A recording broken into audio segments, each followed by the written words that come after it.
আসসালামু আলাইকুম রহমতুল্লাহ। আশা করছি সকলে ভালো আছেন, আলহামদুলিল্লাহ।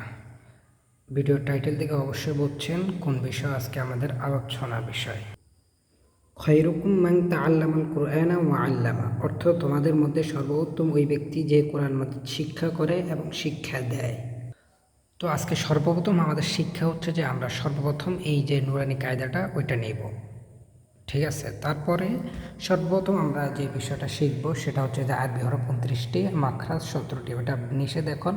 এখন সর্বপ্রথম যেটা কাজে লাগবে ওটা হচ্ছে আপনার আরবি হরফ 29টি, এগুলা শিখতে হবে। যেমন আমরা সবাই জানি আলিফ, বা, তা, সা, জিম, হা, খ, দাল, জাল, র, জা, সিন, শিন, সদ, দ, ত, জ, আইন, গাইন, ফা, কফ, কাফ, লাম, মিম, নুন, ওয়াও, হা, হামজা, ইয়া। এটাও ইয়া।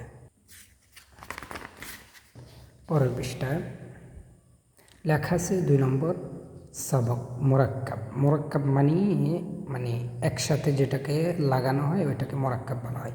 এখানে দেওয়া আছে আলিফ, এটা লাম আলিফ। লাম আলিফ বলতে লাম আলিফ মানে একসাথে বললে এটার নাম লাম আলিফ। তাহলে এখানে দুইটা আগে আছে লাম, তারপরে আলিফ, লাম আলিফ। আবারও লাম আলিফ, বা আলিফ। তো এরকম বার সাথে বা আলিফ, তা আলিফ, সা আলিফ, ঠিক এমন এই যে পরের লাইনে আসে। হ্যাঁ, এখানে দেওয়া আছে লাম, তার সাথে হয়েছে হা, তারপরে এখানে লাম, হা।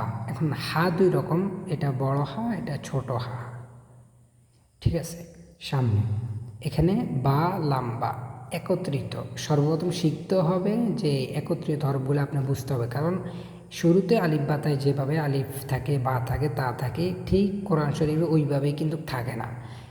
অনেকভাবে বা দেওয়া হয়, অনেকভাবে তা থাকে, অনেকভাবেই সা থাকে। কোরআন শরীফ অনেক ধরনের থাকে, এটা আপনাকে শিখতে হবে এখান থেকে, নুরানি কায়দা থেকে।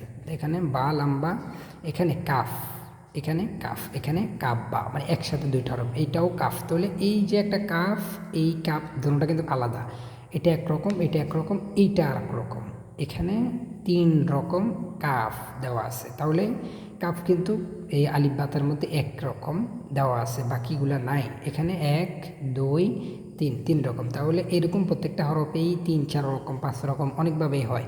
এখানে কাফ, বা, এখানে কাফ আলিফ, কাফ আলিফ, আবার বা, কাফ, তা, তা, কাফ, ওই কাফ ওই রকম প্রথম দিয়া বা কাফ একরকম আসছে, তারপরে তা, কাফ, সা, ঠিক আছে। এখানে বা, তা, সা, এই হরফগুলো অবশ্যই আপনার চিনবেন। বাকি এইটা বুঝতে হবে। এখানে বা আলিফ মানে খালি আলিফ বলা হয় এটাকে, এখানে কোনো ইয়া নাই। এখানে এটা খালি আলিফ, বা আলিফ, নুন আলিফ, তা আলিফ। যখন এটাতে আপনার কোনো কিছু থাকবে পড়ার সময় সামনে গেলে বুঝবেন, বলবো নুন আলিফ, তা আলিফ, ইয়া আলিফ, সা আলিফ।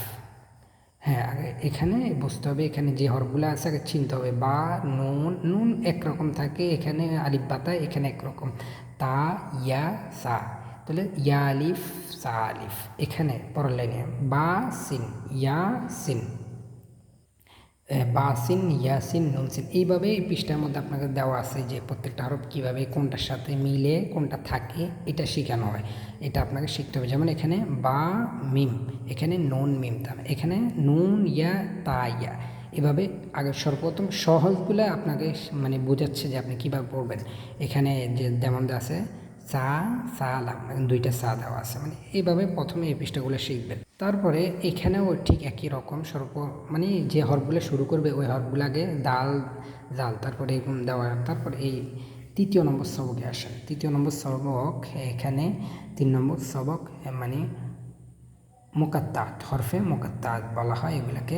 যেমন এখানে দেওয়া হয়েছে আলিফ, লাম, মিম, আলিফ, লাম, মিম, সদ। এই মিমটা আপনাকে শিখতে হবে, এটা কি মিম, এটা কোন ধরনের, এই এক ধরনের, আবার অন্য এই এক ধরনের, এরকম আছে মিম কত রকম।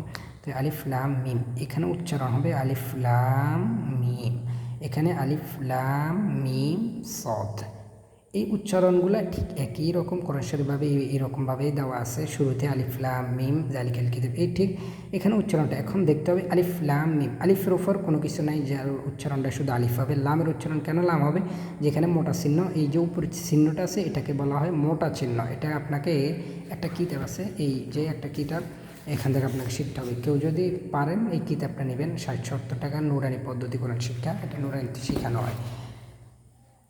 আলিফ লাম এটা মোটা চিহ্ন বলা হয়, সিকুন চিহ্ন একরকম, মোটা চিহ্ন এখানে মোটা চিহ্ন, এটা মোটা চিহ্ন, এটা তাসদিদ, এটা পরের হিসাবে এখানে সামনে পড়া আসবে। তাহলে এখান থেকে আপনার শিখতে হবে, শুধু আপনার ধাঁচগুলো বুঝতে হবে যে কীভাবে আপনি পড়বেন। যেমন আলিফ লাম মিম, মানে একত্র করে পড়তে হবে, আলিফের মধ্যে টান থাকবে না, কারণ আলিফের মধ্যে কোনো চিহ্ন নাই বা কোনো জবরজের নেই, এখানে আলিফ টান নেই, শুধু আলিফ লাম, লামের উপর টান আছে। এখানেও ঠিক আলিফের উপর নেই, বাকিগুলোর উপর 4 আলিফ করে, মোটা চিহ্ন হচ্ছে 4 আলিফ মনে রাখবেন সবসময়। আলিফ লাম মিম সদ, আলিফ লাম র, এখানে লামের উপরে 4 আলিফ, র এর উপরে 4 আলিফ নেই, 1 আলিফ, কয় আলিফ এখানে 1 আলিফ, আলিফ লাম র, এখানে 1 আলিফ টানবেন, আলিফ লাম র, লামের উচ্চারণ 4 আলিফ টানতে হবে, র 1 আলিফ, র কোনো 1 আলিফ। এই শুরুতে এখানে শুরু থেকে একটা কথা বলি, কোরআন শরীফের শিক্ষার মধ্যে সর্বপ্রথম হচ্ছে যে 1 আলিফ টান যেগুলো, 1 আলিফের টানগুলো সব সময় 1 আলিফে থাকবে, বাকি সামনে বেশি টানলে ভুল, কম টানলে ভুল। 1 আলিফের গুন্না 1 আলিফেই হবে। এই যেমন র খাড়া জবর, এটাকে বলা হয় খাড়া জবর, এই খাড়া জবরটা 1 আলিফ টান, 1 আলিফের বেশি টানলে ভুল, কম টানলেও ভুল, তার মানে 1 আলিফের জায়গায় সবসময় 1 আলিফে থাকবে। 4 আলিফ যে ওইটা যদি আপনার 2 আলিফ টান কোনো ক্ষতি নেই, 4 আলিফের জায়গায় যদি 5 আলিফ টান কোনো ক্ষতি নেই, তাহলে গুন্নার মধ্যে কোনো সমস্যা নেই, 1 আলিফের মধ্যে সমস্যা, তাহলে 1 আলিফের টানটা 1 আলিফেই হবে, যেমন এটার খাড়া জবর বলা হয়। তাহলে ঠিক এই পড়াগুলো এমন, যেমন কাফ হা ইয়া আইন সদ, তো কাফ হা ইয়া, এখানে 1 আলিফ হা ইয়া, যদি বলি হাইয়া টান না থাকবে তাহলে হাইয়া আইন সদ, এখানে কাফ হা ইয়া আইন, এখানে 1 আলিফের জায়গায় 1 আলিফ টানতে হবে, এখানে 16 পারায় আছে 4 নম্বর পৃষ্ঠা। তো কাফ হা ইয়া আইন, তো 1 আলিফের মাঝখানে যেইভাবেই থাকুক, যেই জায়গায় টানা জায়গাটা খেয়াল করতে হবে, এটা 4 আলিফ, এটা 1 আলিফ ফেলবেন এইভাবে। ত হ্যাঁ 16 পারা যেমন 1 আলিফ 1 আলিফ, তো ত হ্যাঁ, ত হ্যাঁ মা আনজালনা, এই ত হ্যার মধ্যে আপনি ত হ্যাঁ 1 আলিফের জায়গায় দুটোটা 1 আলিফ টান, যেমন তহা যদি আমরা না টানি তহা, কিন্তু ত হ্যাঁ 1 আলিফ আগে, ত 1 আলিফ, এটা সিন 4 আলিফ মিম 4 আলিফ, তারপরে ত সিম, এই যে একটা আছে তাসদিদ, এটাকে কীভাবে ধরে এটা সামনে শিখে, তাহলে 3 নম্বর সবকের অবস্থা মোটামুটি বুঝে আসছে, ঠিক আছে। 4 নং সবক হরকতের বিবরণ। হরকত মানে হরকত বলা হয় এই জবর জের পেশ, এগুলাকে হরকত বলা হয়। এক জবর এক জের, মানে দেওয়া আছে এক জবর এক জের, সবসময় এটা মনে থাকবেন, কথাটা ভালো করে বুঝবেন। এক জবর এক জের এক পেশকে হরকত বলে, এক জবর এক জের এক পেশকে হরকত বলে। আর হরকতের উচ্চারণ তাড়াতাড়ি দেওয়া, এখানে দেওয়া আছে এক জবর এক জের এক পেশকে হরকত বলে, হরকতের উচ্চারণ তাড়াতাড়ি করিতে হয়। যেমন এই যে যেই কোনো কোরআন শরীফে যেই কোনো বিষয়, মনে করেন সিন যেই কোনো জায়গায় আপনার 1 আলিফ মানে জবর জের পেশ এগুলো থাকবে, শুধু এগুলা কোনো হরফকে ধরবে না, তাহলে ওই উচ্চারণটা যেমন সিন পেশ সু বা পেশ বু, ওই টানগুলো হবে না, কারণ জবর জের পেশ এগুলাকে হরকত বলে, শুধু মানে আলিফ না, জবর জের পেশ এগুলাকে আলাদাভাবে হরকত বলে। যেমন এটার নাম জবর, ঠিক আছে, কিন্তু সবগুলাকে হরকত বলে। আর হরকতের উচ্চারণ তাড়াতাড়ি, যেমন আপনার মনে করেন এই হায়ের সাথে হরকত আছে হাজের হি, বাকি হায়ের সাথে কোনো বা নাই তা নাই সা নাই, কোনো হরফ একত্রিত নাই যে হাজের বায়জম হিব, এরকম কোনো ইয়ে নাই, তার মানে এটাকে হরকত বলা হয়। তো এক জবর এক জের এক পেশ হরকত, এই জবর জের পেশ এগুলো হরকত বলে। হরকতের উচ্চারণ তাড়াতাড়ি, এটা মনে রাখবেন। তো আলিফ জবর আ, আলিফ জের ই, আলিফ পেশ ও, আ ই উ, তাহলে এ আ ই উ, এটা হা, হা হি হু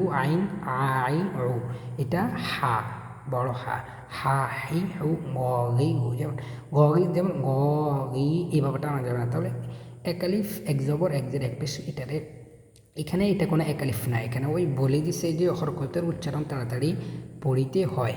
এক জবর এক জের এক পেশকে হরকত বলে, হরকতের উচ্চারণ তাড়াতাড়ি, মানে এক জবর এখানে প্রত্যেকটা হরফ, যেমন আইন আই উ গি উ খ খি খু ক কি কু কা কি কু, এই পৃষ্ঠা যে হরফগুলো আছে একই সবক, এটা মোটামুটি সহজ একটা বিষয়, যে এক জবর এক জের এক পেশকে হরকত বলে, হরকতের উচ্চারণ তাড়াতাড়ি পড়িতে হয়। এগুলা নোট করবেন বা এখান থেকে ভালো করে খেয়াল করবেন, তাহলে সহজ। এক জবর এক জের এক পেশকে হরকত বলে, হরকতের উচ্চারণ তাড়াতাড়ি, তার মানে হরকতের বিষয়টাও শেষ। মানে এটা আপনাদের পড়বেন আ ই হো হা হি, যেমন ত তি তু দা দি দু তা তি তু, এই বিষয়গুলো আপনারা বুঝবেন। তো ইনশাল্লাহ সময় নষ্ট না করে পরে আপনারা যদি ভিডিওটা ভালো লাগে অবশ্যই কমেন্ট করবেন, শেয়ার করবেন, ভালো লাগলে কমেন্ট করে জানাবেন, শিখার আগ্রহ থাকে বলবেন। এইভাবে আপনাদের সবগুলো দেওয়া হবে। বাকি আগামীকাল থেকে 5 সবক যদি আপনারা বলেন তাহলে এখান থেকে শুরু হবে ইনশাআল্লাহ।